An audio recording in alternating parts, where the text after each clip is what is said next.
जय जगन्नाथ समस्त को स्वागत करुच्ची आज मिनी व्लॉग को किसी अर्जेंट काम थिला बोली फटाफट आम घर को बाहरी जाइथिलु।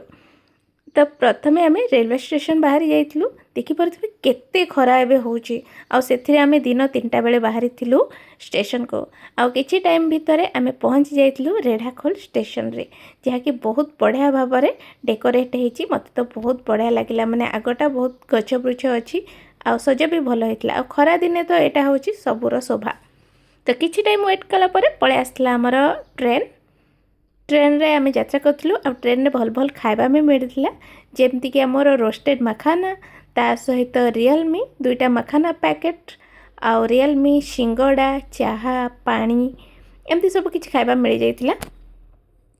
पाखापाखि कटक पहुँचला बेलू हो राति 9टा। फर्स्ट टाइम पे देखिले वंदे भारत भी 1 घंटा लेट रे चली थिला। जा हो फाइनाली पहुँची गला परे ए जगार कंस्ट्रक्शन बे चली से सब भंगा भंगी हो जाइतिला।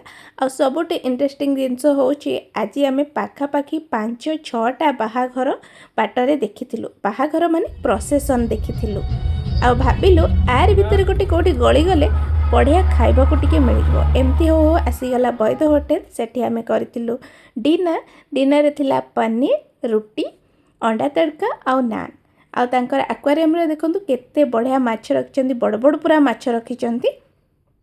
तो पुणी आउ गोटे बाहागर देखिकी गलु, पुणी आउ गोटे बरयात्री गाड़ी देखिकी गलु। आ सबुठु बढ़िया होची मुझे वीडियो बनाउथिली, सेति से भाई इंटरेस्टेड है कि पूरा आगरे भलसे नाची पकेइले। देखिले मु वीडियो बनाउची बाहागर रो। तापर एमती किछि टाइम टिके वेट करथिलु, जेहेतु सिंगल रोड आ प्रोसेसन बहुत भीड़ थिला।